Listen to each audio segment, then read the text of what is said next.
శ్రీమాత్రే నమః. గురవే సర్వలోకానాం విసజే భవరోగిణాం నిధయే సర్వవిద్యానాం దక్షిణామూర్తయే నమః. వసుదేవసుతం దేవం కంసచానూరమర్దనం దేవకీ పరమానందం కృష్ణం వందే జగద్గురుం. సద్గురుకులదేవతాభ్యో నమః. ప్రతి ఒక్కరు కూడా మీ యొక్క గురువులను, మీకు విద్య నేర్పిన గురు, మీ యొక్క ఉద్యోగంలో గురు, మీకు వ్యాపారంలో గురు, మీ ఇంటి గురువులు, జగద్గురువులందరినీ కూడాను ప్రార్థన చేసుకోండి. ఈ నెల మనం చెప్పుకోబోయే ఈ యొక్క జాతక ఫలితమంతా కూడాను గురుగ్రహ స్థాన చలనం, దాన్ని గురు పెయర్చి అంటారు. మే 1వ తేదీ క్రోధినామ సంవత్సర చైత్రమాసం కృష్ణపక్షం శ్రవణ నక్షత్ర బహుళపక్ష అష్టమి మధ్యాహ్నం 1 గంటకు మేషరాశి నుండి వృషభ రాశికి మారుతున్నారు బృహస్పతి. దేవగురువైనటువంటి బృహస్పతి గురు భగవానుడు మేషరాశి నుండి అసుర గురువు అయినటువంటి శుక్రుని యొక్క రాశిలోకి మారుతున్నారు వృషభంలో. ఈ సంవత్సరం కాలపురుషుని యొక్క తత్వంలో 2వ ఇల్లు అయినటువంటి ధనస్థానంలో గురు భగవానుడు కూర్చోబోతున్నాడు. గురు భగవానుడు గోచార ప్రకారం 2, 5, 7, 9, 11లో సంచరిస్తే అద్భుతమైనటువంటి ఫలితాలని చెప్తారు. గురు చూసిన కోటి లాభం అంటారు. గురు భగవానుడు అనుగ్రహం రావాలంటే అంత ఈజీ కాదు, అది యోగమే కదా. అది వచ్చిందంటే నవగ్రహాల్లోనే శుభప్రదమైనటువంటి గురు భగవానుడి యొక్క సంపూర్ణ ఆశీస్సులు మనకు కావాలి. ఐశ్వర్యం, పదవి, విద్య, వివాహం అన్ని రకాలుగా కావలసినటువంటి ఇచ్చే ఏకైక దేవుడు ఈ నవగ్రహాల్లో ఎవరైనా ఉన్నారంటే అది బృహస్పతి దేవుడే, గురు భగవానుడు. 2024 గురు ప్రభావంతో ఈ 3 రాశుల వారికి కొత్త ఏడాదంతా విశేషమైనటువంటి ప్రయోజనాలు ఉంటాయి. గురువు వృషభ రాశిలో కూర్చొని తన 5వ చూపుతో కన్యా రాశిని చూస్తున్నారు, 7వ చూపుతో వృశ్చిక రాశిని చూస్తున్నారు, 9వ చూపుతో మకర రాశిని చూస్తున్నారు. సో ఈ 3 రాశుల వారికి జాక్పాట్ అని చెప్పచ్చు, ఇంకా జాక్పాట్ అనే చెప్పచ్చు. మిగిలిన రాశులు తీసుకుంటే తులారాశి వారికి ఉన్న 8వ ఇంటిన అర్ధాష్టమ శనిగా వెళ్తున్నారు, ధనుసు రాశికి 6వ ఇంట్లో వెళ్తున్నారు, షష్టాష్టమంగా వెళ్తున్నారు. ఈ గురువు పెయర్చి ద్వారా మేష, కర్కాటక, వృశ్చిక, మకర రాశులకి అద్భుతమైనటువంటి ఫలితం. బాగా గుర్తుపెట్టుకొని మళ్ళీ రిపీట్ చెప్తున్నాను. మే 1వ తారీఖు నుంచి 1 సంవత్సర కాలం మేషరాశి మిత్రులారా, కర్కాటక రాశి మిత్రులారా, వృశ్చిక రాశి మిత్రులారా, మకర రాశి మిత్రులారా, మీరు పట్టిందల్లా బంగారమే. కానీ మీ ప్రయత్నం చేయాలి. ప్రయత్నం చేయకపోతే బంగారు వచ్చినా కూడా ఉపయోగం లేదు. అంత అద్భుతం.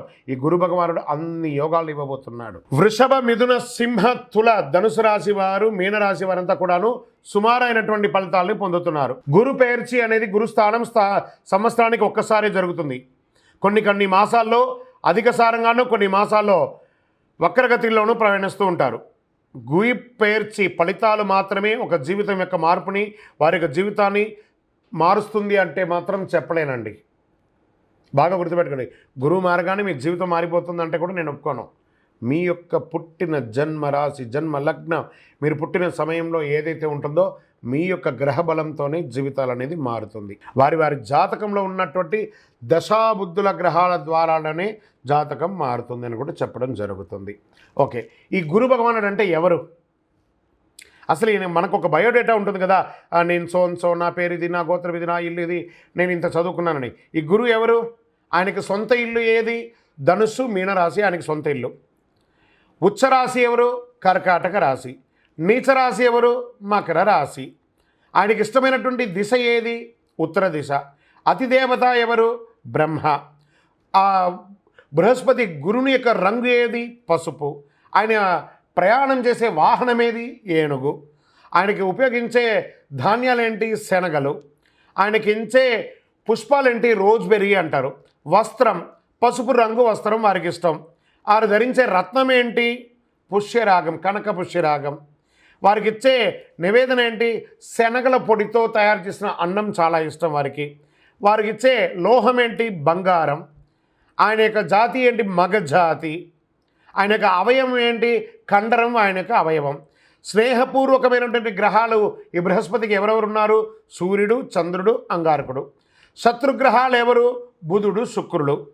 ఆయన యొక్క భార్య ఎవరు? తారాదేవి. మరి ఆయన పిల్లలు ఎవరు?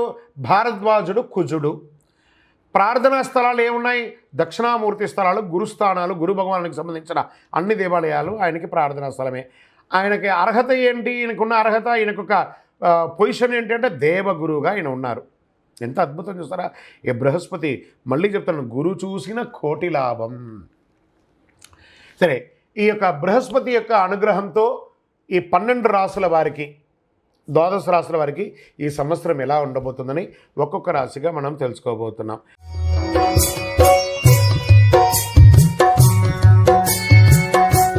ప్రపంచంలో అన్ని ప్రదేశాల్లో నివసించే మకర రాశి మిత్రులారా, మీకు ఈ గురు పేర్చి గురు స్థాన మారణం 2024లో గల ఫలితాలు ఏంటో, ఒక సంవత్సర కాలం ఫలితాలు ఏంటో చూద్దాం. శనిదేవుడు రాశినాథునిగా ఉన్న మకర రాశి మిత్రులారా, మీరు వాదించడంలో స్థితహస్తులు, దేన్నైనా వాదిస్తారు. మీకు ఈ గ్రహస్థితి ఎలా ఉంది? సుఖస్థానం నుండి పంచమ పూర్వపుణ్యస్థానంకు కదులుతున్నాడు. మీ భాగ్యస్థానం, లాభస్థానం, రాశిస్థానంగా చూస్తున్నాడు. ఈ గురు సంచారంలో అలసత్వం మారుతుంది. మీరు స్పష్టంగా ప్లాన్ చేసుకొని మరి వెంటనే పని చేయండి. మీరు మీ కింద ఉద్యోగులకి ఉత్సాహం మరియు ధైర్యాన్ని అందిస్తుంది. సుఖం మరియు లాభాలను సమానంగా అనుభవించే పరిపక్వత్వం మీకు లభిస్తుంది. మనోహరమైన ప్రసంగం మరియు తెలివైన నడక మీ విశ్వాసాన్ని చూపుతుంది. అందుబాటులో ఉండవలసిన స్వయంచాలకంగా అందుబాటులో ఉంటారు. కోర్టు వ్యవహారాల అనుకూలమైనటువంటి తీర్పులు ఇస్తాయి. గృహంలో వివాహం వంటి శుభ కార్యక్రమాలు జరుగుతాయి. పిల్లలు పుడతారు. రాజవంశం పెరుగుతుంది. కుటుంబ సభ్యులు మరియు బంధువులు పూర్తి సహకారం అందించి మీ చేతుల్ని బలపరుస్తారు. ఏ విషయంలోనూ తొందరపడకండి. తప్పులు చేసిన వారితో చేరవద్దు. అసాంఘిక కార్యక్రమాల్లో పాల్గొనవద్దు. నగదు ప్రవాహం ఎలాంటి తగ్గుదల ఉండదు. అనవసరపు ఖర్చులు రావచ్చు. మీ ఆరోగ్యాన్ని జాగ్రత్తగా చూసుకోండి. వైద్య ఖర్చులు తలెత్తే అవకాశాలు ఉన్నదని శ్రద్ధ వహించండి.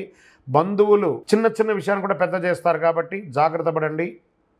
వ్యాపారంలో తప్పటడుపులున్నా దాన్ని సవరదిద్దుకొని అద్భుతమైనటువంటి కాలంగా మార్చుకుంటారు. ఆలయాల్లో జరిగే ప్రత్యేక పూజలకు హాజరవుతారు. ధార్మిక ఉత్తేజం పెరుగుతుంది. మీ సోదరులు మరియు సోదరీమణుల మధ్య విభేదాలు పరిష్కరించుకుంటారు. మీ సంబంధాలను పునరుద్ధరించుకొని బలపరుచుకుంటారు. ఉద్యోగస్తులు మీ పనిలో ఉన్నతాధికారులు కాస్త ఆలస్యంగా పరిశీలిస్తారు కాబట్టి ఓపికగా మరియు బాధ్యతగా ఉండండి. మీకు మంచి సమయం వచ్చినట్టే. పనిలో సంతృప్తిని పొందుతారు. మీరు విదేశాలకు ప్రయాణం చేస్తారు. సహ ఉద్యోగులకు సహకారం అందుతుంది. మీ ఆఫీసులో మీ యొక్క హోదా పెరుగుతుంది. వ్యాపారులు తమ శ్రమకు తగిన లాభం పొందుతారు. కొత్త వ్యాపారంలో నిమగ్నమై ఉంటారు. ఇవ్వడం, పుచ్చుకోవడం, స్వీకరించడం ద్వారా సాఫీగా జరుగుతుంది. చిన్నపాటి ఇబ్బందుల తర్వాత కొత్త లీజు లభిస్తుంది. కొందరు పశువుల ద్వారా మంచి లాభం పొందుతారు. పాల వ్యాపారం ద్వారా లాభం పొందుతారు. వ్యవసాయం ద్వారా లాభం పొందుతారు. రాజకీయ నాయకులకి కొత్త కార్యక్రమంలో పాల్గొంటారు. పదవులు వచ్చే అవకాశాలు ఉన్నాయి. ప్రజాక్షేత్రంలో వెళ్ళేటప్పుడు మీ కింది కార్యకర్తలు మిమ్మల్ని ఇబ్బంది పెట్టినా మీరు వారి యొక్క మనోగతం తెలుసుకొని వారికి కావాల్సినటువంటిని నెరవేర్చండి. మీ కీర్తి మరియు ప్రతిష్ట పెరుగుతుంది. చేతి వృత్తి వాళ్ళకి, కళాకారులకి పాత ఒప్పందాలు రద్దు చేయడంతో చిన్న చిన్న ఇబ్బందులు వచ్చి కొత్త ఒప్పందాలు వేసుకుంటారు. అభిమానులు, కళాకారులుగా ఉన్న వాళ్ళకి అభిమానులు పెరుగుతారు. మీరు కష్టపడి పని చేయవలసి ఉంటుంది. తోటి కళాకారులు మీ ప్రయత్నాన్ని అభినందిస్తారు. కొన్ని అవకాశాలు కూడా వస్తాయి. స్త్రీ పురుషులు ఇరువురు కూడా తమ భార్య భర్తలు ఒకరినొకరు మెచ్చుకుంటారు, అప్రిషియేట్ చేసుకుంటారు. దీంతో కుటుంబ ఐక్యత పెరుగుతుంది. విద్యార్థులు చదువుల్లో మంచి లాభాలని, మార్కులు పొందుతారు. తల్లిదండ్రుల మద్దతుతో అవసరాన్ని తీరుతాయి. స్నేహితులు సహాయం చేస్తారు. కష్టాలన్నీ తొలగిపోయి జీవితంలో సుఖ సంతోషంతో జీవిస్తారు. మానసిక గందరగోళం తొలగుతుంది. ప్రతిఘటనలు మాయమవుతాయి. మీ వాక్కు మాధుర్యం వల్ల చేసిన పని పూర్తిగా అనుకూలంగా మారుతుంది. శుభ ఫలితాలని పొందుతారు. ఈ సంవత్సరం అంతా యోగం అండి, అద్భుతం. ఇక డిఫెన్స్ వారికి, పోలీస్ వారికి, వైద్య రంగం వారికి, అన్ని రంగాల వారికి కూడా చాలా ఈ యొక్క విద్యలో లెక్చరర్స్, ప్రొఫెసర్స్, టీచర్స్ ఉన్నారు చూసారా, వాళ్ళకి కూడా యోగంగా ఉందట. గోచార గ్రహస్థితి ప్రకారం మీకు చెప్పడం జరిగింది. ఇంకనూ మీ యొక్క వ్యక్తిగత జాతకం తెలుసుకోవాలి అని అనుకుంటే మీ పరిసర ప్రాంతాల్లో ఉన్న సద్గురుని సంప్రదించండి. లేదా మా ద్వారా తెలుసుకోవాలనుకుంటున్నారా, ఈ కింది నెంబర్కి మీ పేరు, వాట్సాప్లో మీ పేరు, date of birth, time of birth, place of birth WhatsApp చేయండి. కాల్ చేయకూడదు. ఈ సంవత్సరం మీరు చేసుకోవాల్సిన ఒక చిన్న పరిహారం కూడా ఉంది. ఆంజనేయ స్వామి వారికి వెన్న నైవేద్యం పెట్టండి. ప్రతి శనివారం నమస్కారం చేయండి, ఒక ఆకు పూజ చేయండి. మనసులో ధైర్యం పెరుగుతుంది, చాలా ధైర్యం పెరుగుతుంది మీకు. గరిక సమీపంలో ఉంటే గరికను తీసి వినాయకుడికి పెట్టండి. ఇంకనూ సకల దోషాలు తొలగడానికి శ్రీ మహాగణాధిపతయే నమః అనే ఒక మంత్రాన్ని పారాయణం చేయండి. విజయోస్తు.